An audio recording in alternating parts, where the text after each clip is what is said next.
Почитувани гледачи, екипата на телевизија Орби се наоѓа во моментот во поликлиника Чибаден Систина во Битола.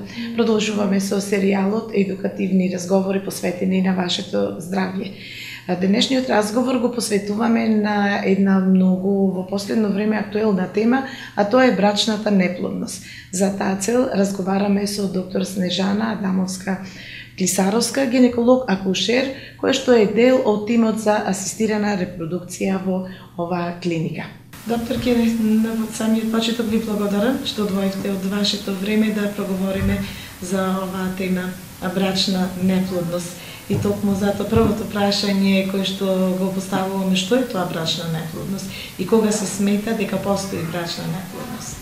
Ви благодарам на поканата. Еве веднаш да почнам со одговорите. Секој брачен пар кој што се обидува, сака да постигне бременост и со цел да се постигне бременост има редовни незаштитени сексуални односи, но ако тоа не им се случило во првата година од обидување, би требало да се обрати до одделите и да побара помош и веројатно постои некаков проблем. Ставовите околу оваа работа почнаа да се менуваат во последно време од едноставна причина што се одлага првата бременност. Жената сака да си ја реализира кариерата, сака да го започне заедничкото живење без деца со цел да формира некаква основа семејство, кариера, работа и потоа да дојдат наред децата, така да многу често доаѓа после периодот од 35-тата година од живот да планира раѓање на првото дете.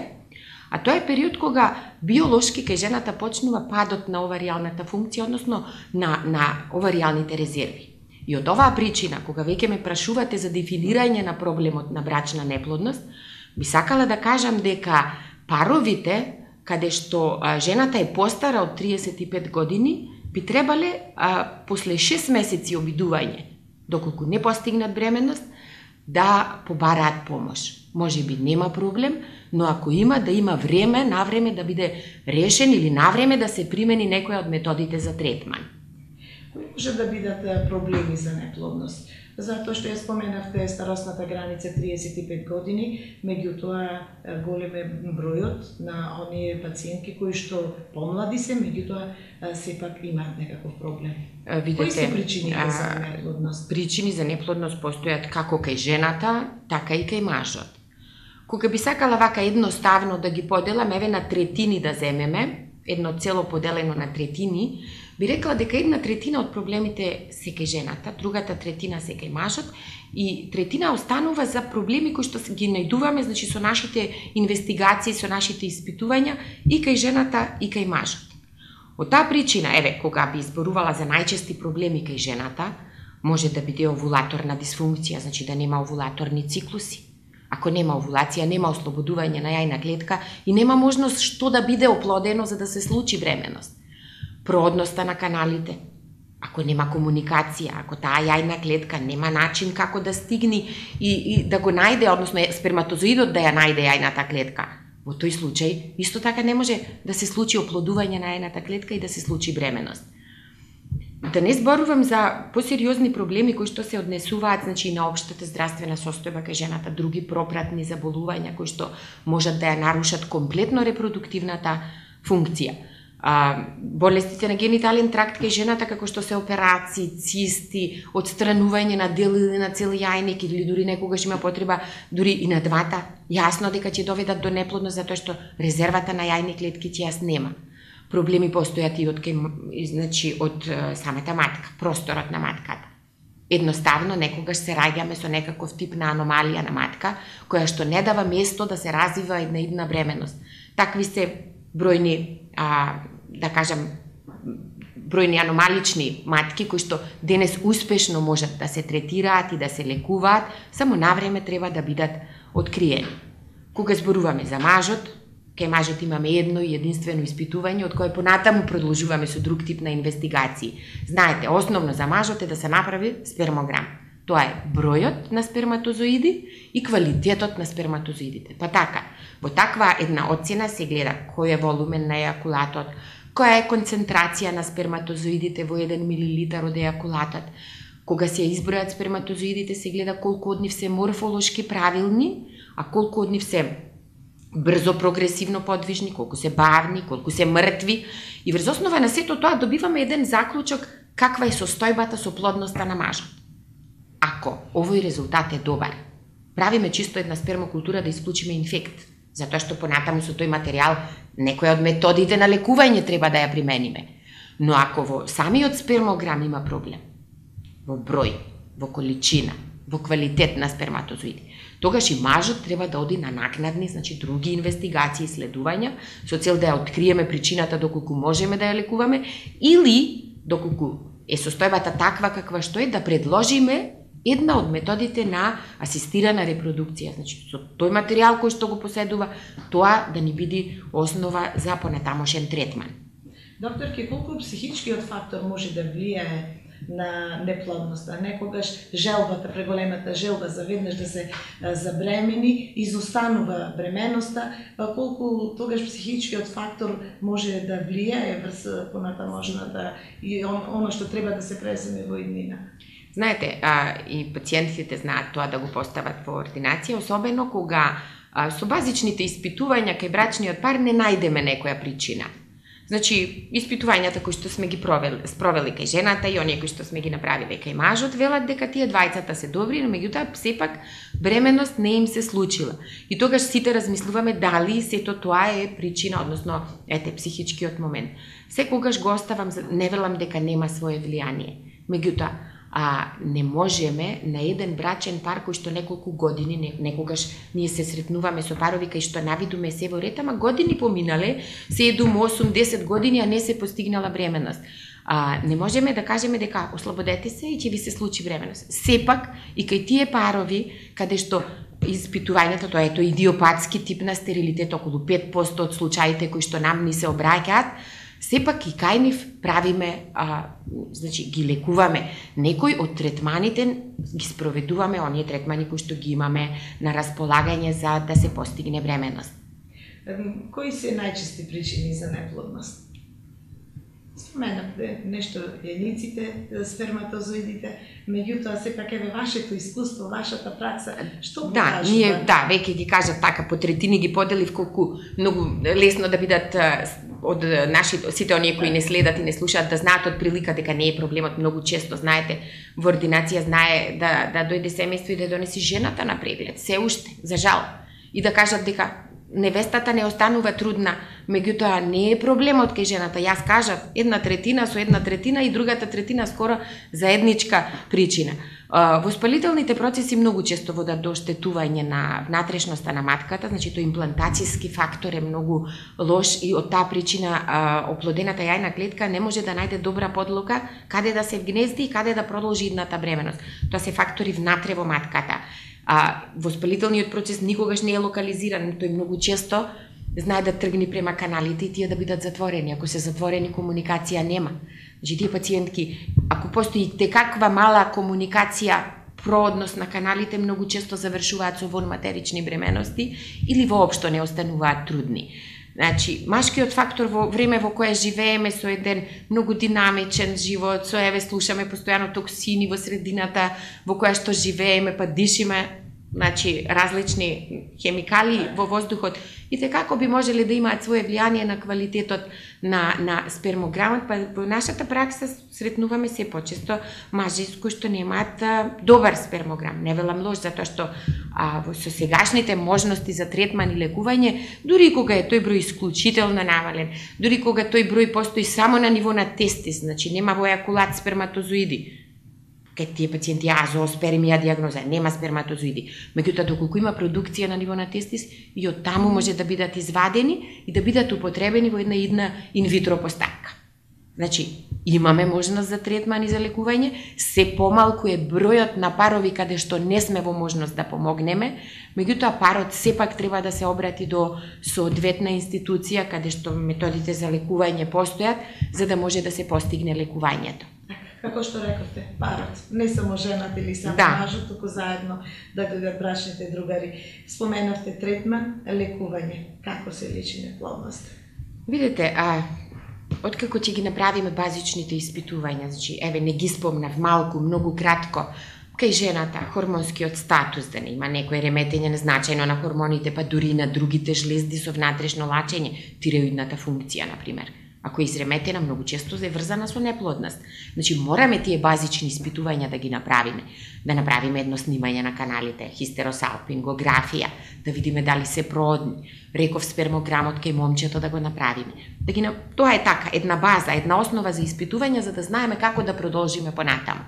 Сега, ако од испитувањата видиме дека каналите се затворени или едниот е затворен, другиот има пристојна проодност, ќе советуваме инвестигации кои што се од повисок степен. Например, ќе советуваме хистеролапароскопија, една од методите, оперативните, минимално инвазивни методи, со цел да видиме каква е ситуација внатре во стомакот на жената и колку можеме лапароскопски да ги средиме работите, па пак природно да им се случи бремено. Значи, ова е еден од начините на третман на брачна неплодност. Колку се успешни ваквите третмани? Видете, се зависи и каков е наодот, интраоперативниот наод каков е и колку можеме да помогнеме, но сепак нам ни значи, ако не можем да ја средам состојбата внатре, ако има многу сраслини, тежок воспалителен процес, исклучително оштетени туби, затоа што тубата не е обичен канал, таа има и своја функција. Треба да ја врати оплодената јајна клетка назад во матката и таму да се случи имплантирање. Бременоста во матката може да се одвива. Замислете, туба која што е нефункционална, ќе се случи бременност, не може да ја врати оплодената јајна клетка, ете во матерична бременност. Тие пациентки дури животот им е загрозен заради тоа што ако не се открие навреме, тубата ќе прсни, се случува крварење внатре во стомакот на жената. Ако тоа прскање биднува до поголем крвен сад, може и да биде многу масивно таквото крварење, дури сериозно да го загрози животот на пациентката. Од таа причина нам ни значат како инвестигации. Спомнав хистероскопија, замислете, порано аномалиите на матка не можеле да се лекуваат или се работеле отворени оперативни зафати кои многу ретко понатаму доведувале до квалитетни бременности. А сега една жена која што има комплетна преграда на матка. Значи, преградата со една интервенција, некогаш и уште една ако треба, ако е многу голема преградата, се прави матка која што има многу пристоен простор за развој на една бременност. Само треба да се направат квалитетни испитувања и точно да се открие каде е проблемот. Ме прашавте пред малку за начините на лекување. Значи, откако сме ги направиле ваквите испитувања, време ќе биде да предложиме на парот како планираме да ги лекуваме. Јас секогаш предлагам еден, и тоа е тренд на сегашната медицина, индивидуален пристап на лекување. Го имам брачниот пар пред себе, знам колку се возрастни, знам колку време се обидувале предходно, ги знам нивните испитувања и сето тоа ми дава можност да калкулирам со што да почнам, како да почнам да ги лекувам. Секој пар си е приказна за себе. Да, точно тоа. Значи, нема, може ние униформно да кажеме, оваа метода, па таа метода, меѓутоа, нема сигурно, ако имаат по 41-2 години, вие да советувате да се обидувате, дури сите испитувања да им се во ред. Нема да им кажете, слушайте, окей ви се резултатите, вие може да продолжите и понатаму да се обидувате. Спомнав јас уште на почеток, кај жената квалитетот, не само што се намалуваат јајничните резерви, квалитетот им е страшно лош и продукција на неквалитетни бременности. Ќе постигнете бременност, таа ќе заврши како спонтан абортус. Целта не е постигната. Парот доаѓа да има дете, не да има бременност. Значи, сакаме да постигнеме квалитетна бременност која што ќе резултира со живородено бебе. Така да, велам, многу индивидуален пристап, сите параметри на маса и се разговара со брачниот пар и се кажува точно што, како сакате да почнете да го третирате и што очекуваме од процедурата. Многу е добро да знаат во кој процент колку јас како професионалец се надевам дека ќе постигнем со прв или со втор обид кај пациентите, независно дали ќе изберам инсеминација како метода или ќе изберам вештачко оплодување.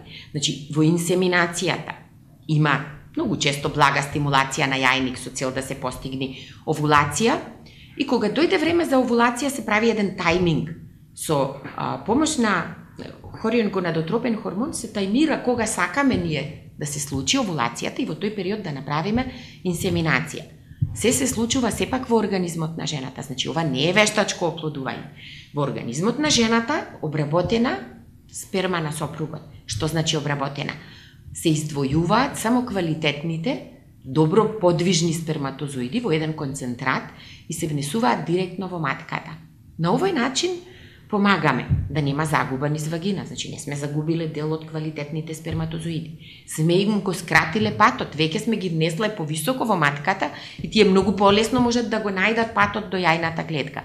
Така да овој начин на оплодување и на подпомогнато, да кажам, забременување е добар, меѓутоа сепак треба парот да биде избран, да бидат добри кандидати за овој тип на лекување. И пак на крајот на краиштата, ако со овој начин не постигнеме бременост, ќе сработиме 3-4, меѓутоа нема да одиме до бескрај со ваквата метода, сепак ќе ги советуваме дека инвитрото како метода на оплодување нуди многу повисок процент на успех на постигнување на бременост и кај брачниот пар би требале, значи со неуспешни инсеминации, независно што другите работи биле во ред, сепак да советуваме вештачко оплодување. Стигнавме до тој момент, вештачкото оплодување, кое што многу неговата појава, многу родители се израдуваат, си имаат бебиња, си имаат деца. Кога им советувате на вештачко оплодување, дали тоа зависи од возраста на пациентите, а кога е најуспешна, да речем? Видете, што влијае успешноста на вештачкото? Генерално, значи јас и пред малку зборува, пак е тој индивидуален пристап. Значи, ќе имаме во предвид возраста, ќе ги имаме во предвид и предходните испитувања, јајничните резерви, со што располага жената, колку можеме да се задржуваме со евентуално некоја од другите методи и врз основа на тоа ќе донесеме одлука дали да започнеме со третманот, значи на вештачко оплодување. Треба да им кажеме исто. Значи, од сите овие фактори, мајки ги во предвид, треба да кажеме што очекуваме и со таа процедура. Генерално, во нашиот оддел имаме, да не речам, за пофалба висок процент на постигнати бременности од еден сработен циклус. Значи, тој процент ни се движи над 50%, 50-60%. Дел од тие бременности нема да бидат доносени. Значи, дел од тие бременности сепак ќе бидат ќе завршат како миста боршан, како ран спонтан абортус, меѓутоа една многу пристојна до 40% take home baby rate ја викаме, значи однесено живо здраво новороденче дома, што е навистина за одбележување и навистина е податок кој што мора да го имаме во предвид кога пристапуваме кон таквата метода. Но пак нема за сите пациентки да важи овој процент. Ако лекувам пациентка која што е над 40, особено над 42-3 години, кај незе природно се намалени јајничните резерви, кај незе квалитетот на јајните клетки, не дека пациентката влијаела на тоа. Едноставно, годините, возраста влијае. Тука ништо не можеме да направиме. Значи, ако возраста влијае така, продукцијата на квалитетни ембриони е страшно помала и тие бременности се неквалитетни по еден висок процент. Од таа причина, секогаш треба да советуваме, ме прашавте на која возраст? Порано. Значи, советувам на пациентките да ја планираат порано првата бременост. Не да чекаат да помине многу време, да поминат, да бидат над 35 годишни и на крај на краиштата да нема и време дури и да се лекува правилно како што треба. Значи, биолошкиот саат работи, со него не можеме да се справиме, меѓутоа можеме ние да ја донесеме правилната одлука кога да почнеме во животот да размислуваме дека е време да се постигне првата бременост и дека е време доколку има проблем истиот да се лекува, односно да се третира со една од методите, особено со методата на вештачко оплодување која што ни нуди еден многу висок и пристоен успех. Кој период е најдобар за забременување? Мислев на старосната граница, да не се чека ова 35 години сега. Значи, секогаш е добро, велам, помеѓу 25-та и 35-та година, давам јас еден простор за првата бременост заради сите поместувања на таа граница. Меѓутоа, пак уште една работа. Девојките доаѓаат на гинеколошки прегледи денес. Значи, од својата започнување на сексуалната активност веќе имаме пациентки кои што си доаѓаат за редовни гинеколошки прегледи, за редовни папови и се советуваме, разговараме. Во текот на тие прегледи ние ги гледаме јајниците. И те како може да процениме каква е нивната состојба со јајни клетки, дали има добри јајнични резерви. Можеме да земеме и добра анамнеза, кога мајка ја изгубила својата менструација. Ако мојата пациентка ми каже дека мајка и на 40 години веќе немала менструација, како знаеме дека многу често знае да се наследува таквата состојба, треба да ја советуваме да размислува порано во животот да реализира репродукција. Значи, пак, индивидуалниот момент е многу важен, меѓутоа важно е и сите гинеколози, не само ние кои што се бавиме со репродуктивна медицина, да си ги проценуваат пациентките, да разговараат со нив, да разговараат за менопауза, тоа што го кажав пред малку, затоа што доколку девојката има 25 и 6 години, меѓутоа даде таков податок и се процениме дека тие јајници, да, имаат јајни клетки, меѓутоа нема некој значаен број на антрални фоликули, така се вика таа проценка, antral follicle count, односно број на антрални фоликули на ниво на јајник, па ако е тој мал, значи дека веројатно јајникот не е многу богат со јајни клетки. И тоа ќе ни биде почеток да ги советуваме порано да ја постигнат првата бременост во животот. Докторке, во ваков случај, колку банките на јајце клетки на сперматозоиди може да помогнат? Видете, ние имаме еден многу либерален, еве сега кога веќе ме прашавте за ова, имаме еден многу либерален закон за биомедицински подпомогнато оплодување, кој беше донесен во 2008 година и после тоа имаме се чини уште 3 на дополнувања 2013 и 14 и 15 година, така да комплетно целокупната проблематика со донорство е вклопена во законот, дури во последното на дополнување на законот беше и сурогатството. Зборувам за еден многу либерален закон, во современите, дури ни современите европски држави го немаат, така да на нашите пациентки има законска процедура, но се им е овозможено. Значи, овозможено е доколку немаат јајна клетка да донесат, односно да најдеме донор или да се обезбедат јајни клетки од банка на јајни клетки. За мажите е овозможено да се обезбеди од банка на сперматозоиди доколку немаат, значи доколку, пазите, доколку нема во ејакулатот, но и доколку нема на биопсија. Затоа што ви спомнав дека доколку со биопсија најдеме живи и квалитетни сперматозоиди, оплодувањето многу успешно може да се заврши со сперматозоиди добиени од ниво на тестис. Не мора да ги има во ејакулатот. Меѓутоа, ако сите овие испитувања сме ги направиле и утврдиме дека не постојат сперматозоиди, во тој случај ни стои на располагање банка на сперматозоиди и на таков начин може да се реализира оплодувањето. Велам, дури и кај пациентка која што од медицински причини, сега не зборувам од комерцијални, во светот и комерцијалата постои за сурогатството, меѓутоа кај нас од медицински причини, доколку не била во можност заради тешка друга болест, заради одстранета матка и ред други здравствени проблеми кај жената, дури и сурогатството е законски дозволено, така да треба пациентите само да ги имаат информациите и да се обратат на право место. Ќе се вратам повторно на инвитрото. Доколку еве сите претходни направени се сите прегледи, се она што е потребно, одлуката е донесена да се спроведе инвитро оплодување. Самиот чин како тече, колку време е потребно за сето тоа да се направи. Знаме дека секој брачен пар си приказна за себе, меѓутоа сега еве еден просек, например, колку време е потребно за сето тоа да се реализира. Видете, реално, пред да влези брачниот пар во една постапка, би требале да направиме одредени инвестигации. Без таквите исследувања, значи нема влегување во постапката. Ни требаат хормонскиот статус, одредени биохемиски маркери од крв кои што ги земаме и кај едниот и кај другиот партнер, регијата да биде чиста, значи микробиолошките брисеви, доколку има инфект да биде саниран, кај мажот исто така спермокултурата, значи доколку постои позитивна спермокултура да се даде соодветен антибиотик по антибиограм и тоа да се санира. Пошто ме прашувате за временски период, доколку постојат вакви работи, самите третмани претходни може да одземат време. Инаку, процесот на стимулација започнува со добивањето на циклус. Втор, трет ден од циклус можеме да започнеме со стимулација. Има различни типови на протоколи. Индивидуално ги бираме. Според годините, според јајничните резерви, според претходните наоди, значи бираме дали ќе работиме со еден или со друг протокол кај пациентката. Во секој случај, би го кажало, значи сме ја спремиле комплетно пациентката, затоа што може мене да ми ја спреми и матичниот гинеколог. Да се земат брисеви, да се даде терапија кој што треба и пациентката да дојде готова кај нас, Значи, само да се започне постапката.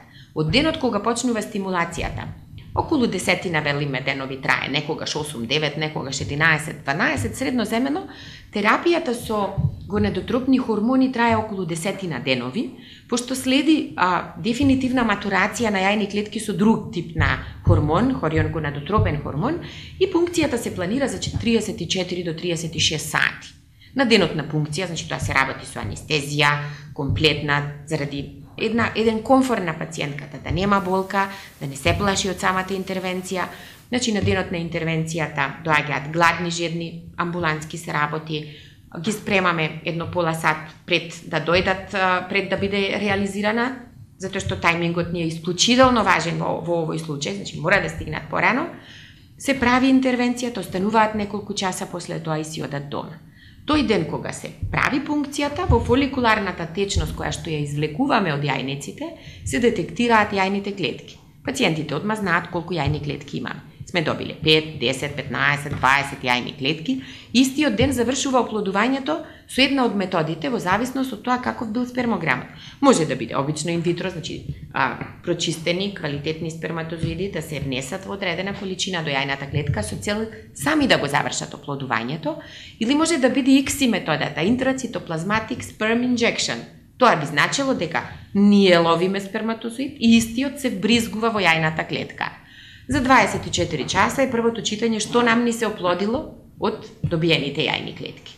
Тогаш соопштуваме, значи се јавуваме телефонски кај пациентите, во исто време прашуваме каква е здравствената состојба. Сепак пункцијата е еден од начините, една интервентна процедура каде што со игла влегуваме во јајниците, значи прашуваме дали пациентката ни е добра, кажуваме колку јајни клетки се оплодиле и го планираме ембриотрансферот. Ембриотрансфер може да се врши втор ден после пункција, трет ден, петти ден, значи се зависи колку ембриони имаме, во како изгледаат тие, дали очекуваме да имаат фина делба понатаму, тоа е сепак искуството на ембриологот кој што го проценува сето тоа, да кажеме овде ќе правиме втор ден или овде ќе правиме трет ден, овде ќе чекаме до бластоциста стадиум, па тогаш ќе правиме ембриотрансфер, тоа е петти ден на ембриотрансфер, и за голема наша среќа еден добар дел од ембрионите кои што се квалитетни ги замрзнуваме така да брачниот пар има една добра резерва до една идна постапка за второ, за трето дете, или ако оваа не биде успешна,